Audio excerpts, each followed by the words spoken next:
सूरत बराह यानी सूरत तौबा 105 से 118। और ए नबी सल्लल्लाहु अलैहि वसल्लम, इन लोगों से कह दो कि तुम अमल करो, अल्लाह और इसका रसूल और मोमिनीन सब देखेंगे कि तुम्हारा तर्ज अमल अब क्या रहता है। फिर तुम उसकी तरफ पलटाए जाओगे जो कुले और छुपे सब कुछ जानता है, और वो तुम्हें बता देगा कि तुम क्या करते रहे हो। कुछ दूसरे लोग हैं जिनका मामला अभी खुदा के हुक्म पर ठहरा हुआ है, चाहे इन्हें सजा दे और चाहे उन पर असर-ए-नौ मेहरबान हो जाए। अल्लाह सब कुछ जानता है और वो हकीम व दाना है। कुछ और लोग हैं जिन्होंने एक मस्जिद बनाई इस गरज के लिए कि दावत हक़ को नुकसान पहुँचाएँ और खुदा के बंदगी करने की बजाय कुफ्र करे और अहले ईमान में फूट डालें, और इस बज़ाहिर इबादतगाह को उस शख्स के लिए कमीन गाह बनाएं जो इससे पहले खुदा और रसूल सल्लल्लाहु अलैहि वसल्लम के ख़िलाफ़ बरसर पेकार हो चुका है। वो ज़रूर कसमें खा कर कहेंगे कि हमारा इरादा तो भलाई के सिवा किसी दूसरी चीज़ का ना था, मगर अल्लाह गवाह है कि वो कतई झूठे हैं। तुम हरगिज़ इस इमारत में खड़े न होना जो मस्जिद अव्वल रोज़ से तक़वा पर कायम की गई थी, वही इसके लिए ज़्यादा मौजू हैं कि तुम इसमें इबादत के लिए खड़े हो। इसमें ऐसे लोग हैं जो पाक रहना पसंद करते हैं और अल्लाह को पाकीज़गी इख्तियार करने वाले ही पसंद हैं।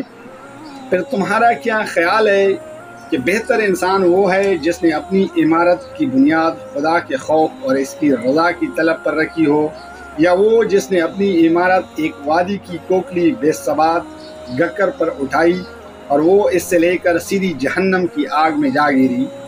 ऐसे जालिम लोगों को अल्लाह कभी सीधी राह नहीं दिखाता। ये इमारत जो इन्होंने बनाई है हमेशा इनके दिलों में बेयकीनी की जड़ बनी रहेगी, जिसके निकलने की अब कोई सूरत नहीं, बजज़े इसके कि इनके दिल ही पारा पारा हो जाएं। अल्लाह निहायत बखबर और हकीम व दाना है। हकीकत ये है कि अल्लाह ने मोमिनों से इनके नफ्स और इनके माल जन्नत के बदले ख़रीद लिए हैं। वो अल्लाह की राह में लड़ते और मारते और मरते हैं।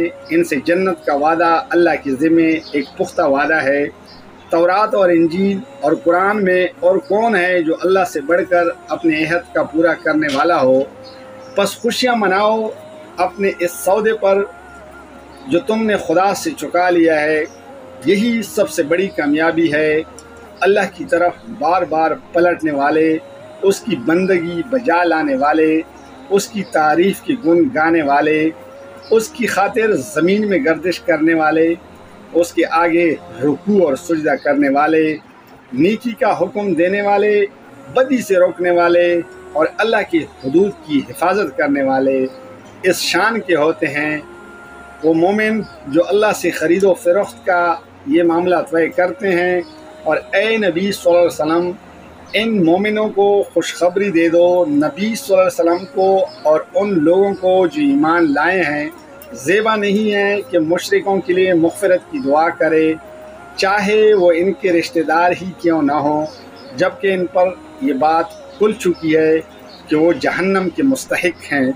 इब्राहीम अलैहिस्सलाम ने अपने बाप के लिए जो दुआएं मग़फ़िरत की थी, वो तो उस वादी की वजह से की थी जो इसने अपने बाप से किया था, मगर जब इस पर यह बात खुल गई कि इसका बाप खुदा का दुश्मन है तो वो इससे बेजार हो गया। हक़ ये है कि इब्राहीम अलैहिस्सलाम बड़ा रकीकुल क़ल्ब और खुदा तरस और बुर्दबार आदमी था। अल्लाह का ये तरीक़ा नहीं है कि लोगों को हिदायत देने के बाद फिर गुमराही में मुब्तला करे, जब तक कि इन्हें साफ साफ बता ना दे कि इन्हें किन चीज़ों से बचना चाहिए। दर हकीकत अल्लाह हर चीज़ का इल्म रखता है, और ये भी वाक़या है कि अल्लाह ही के कब्ज़े में आसमान और ज़मीन की सुल्तनत है, इसी के इख्तियार में ज़िंदगी और मौत है, और तुम्हारा कोई हामी व मददगार ऐसा नहीं है जो तुम्हें इससे बचा सके। अल्लाह ने माफ़ कर दिया नबी सल्लल्लाहु अलैहि वसल्लम को और इन महाजिरीन और अंसार को जिन्होंने बड़ी तंगी के वक्त में नबी सल्लल्लाहु अलैहि वसल्लम का साथ दिया, अगरचे इनमें से कुछ लोगों के दिल कजी की तरफ मायल हो चुके थे, मगर जब इन्होंने इस कजी की इत्बाह न किया बल्कि नबी सल्लल्लाहु अलैहि वसल्लम का साथ ही दिया, तो تو اللہ نے انہیں معاف کر دیا۔ بے شک اس کا معاملہ ان لوگوں کے ساتھ شفقت اور مہربانی کا ہے، اور ان تینوں کو بھی اس نے معاف کیا جن کا معاملے کو ملتوی کر دیا گیا تھا، جب زمین اپنی ساری وسعت کے باوجود ان پر تنگ ہو گئی اور ان کی اپنی جانیں بھی ان پر بار ہونے لگی، اور انہوں نے جان لیا کہ اللہ سے بچنے کے لیے کوئی جائے پناہ خود اللہ ہی کی دامن رحمت کے سوا نہیں ہے۔ تو اللہ اپنی مہربانی سے ان کی طرف پلٹا تاکہ وہ اس کی طرف پلٹ آئے۔ یقیناً وہ بڑا معاف کرنے والا اور رحیم ہے۔